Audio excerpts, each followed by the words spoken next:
guys. Tapos na tayo magbatak. Hindi ko na pinakita, madilim-dilim pa oh. Hindi ko pinakita ang pagbatak kay madilim-dilim pa rin. Batak na ako, daming kasi gadaan ng motor. Baka masagasaan pa, babaw. Laki ng cutting ngayon guys. Yan pala yung ano ko, lambat. Ano naman yan, pangisda lang, triply lang. Wala man akong, hindi man ako nagariyan ng pangalimasag. Puro itong pangisda lang to, isa lang. Nanimbog lang ako kagabi. Okay na naman sana ang huli natin guys, malalaki sana. Kaso nga lang, 3 piraso. Dalang man talaga ng isda. Dalang ng isda ngayon guys. Talagang pahirapan. May nagabatak pa doon, kating na. Doon na siya doon. Kita ba? I-zoom natin. Ano? Tuyo yan guys, oh. Kate. Ano siya, may tubig-tubig din siya kaya so hindi masyadong, hindi ganun kalalim. Mga katihan na yan dyan, oh. Ano? Mga katihan na yan guys, puro tuyo yan lahat, mga tuyo yan, kate. Mga kate yan lahat, tuyo.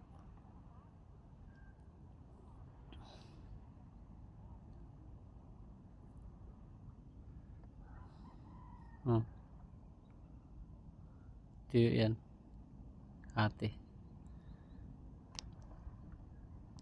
Kaya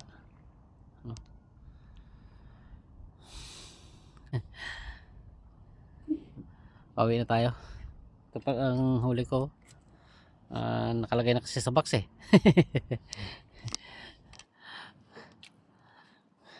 May na guys, may na.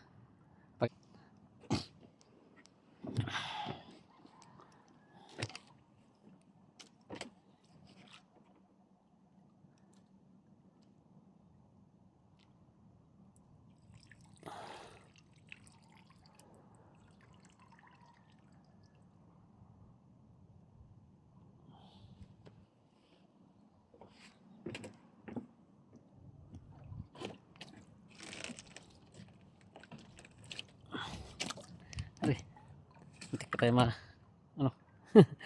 Hindi pa umulog. Lampa. Atog na pa ato. Konti ating huli guys. Dinamihan ko lang tubig para hindi ako magsayad dun sa ano, kate. Pasok, nilagyan ko ng tubig. Okay, so ating huli. Ano? Oh guys. Ano? Pang ihaw. Oh. Sobrang laki man. 3 piraso to guys. Ano? 3 yan, oh. 3 piraso. Pero mas malaki to, isa nito. So, tapos may isa pa. Ano? Ano? Yan. 3 yan sila guys, yun, 3 piraso, medyo malaki-laki. Mga ano suro yan, nakikitsang kilo yung medyo malitlit. Suro ng 2 kilo yung ano, yung malaki-laki. 3 piraso lang man, nakikip natin malaki-laki. Yan na ating huling isda.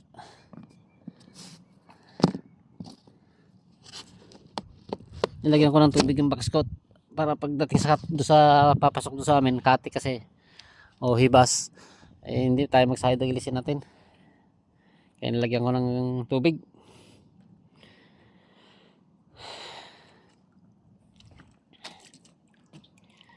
Yung bangka natin, oh.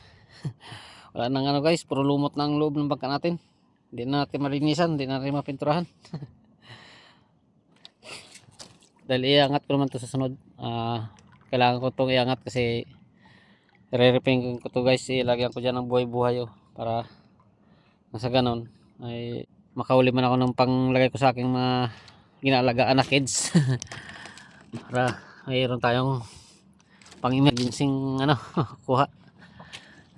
Mga limasag ko doon na ginalagaan.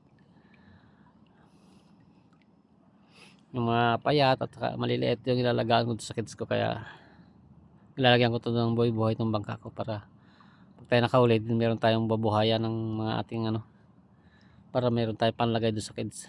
Kasi ngayon wala, puro patay ang mangyari. Kailangan natin mapatay ang mga isda o tulad ng mga tawag dito sa amin ay samaral o kitang. Kaya gusto ko buhayin eh, hindi mo pwede, wala kasi akong buhay dito sa bangka. Kaya lalagyan ko to.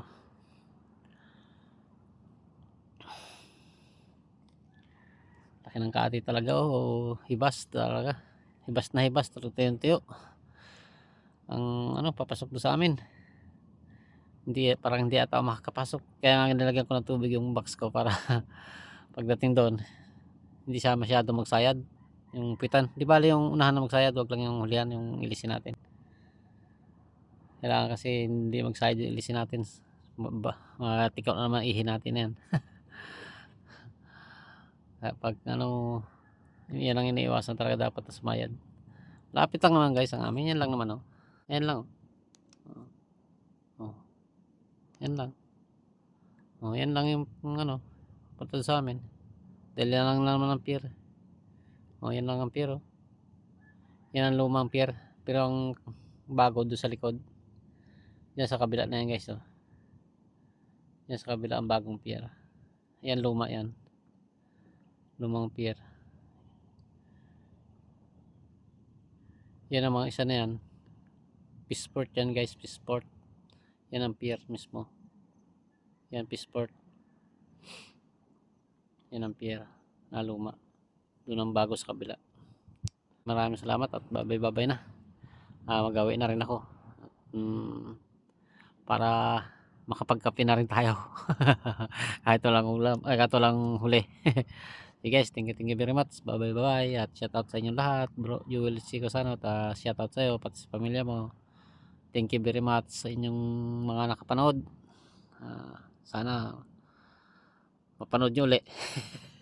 Okay, bye na, bye. Ingat.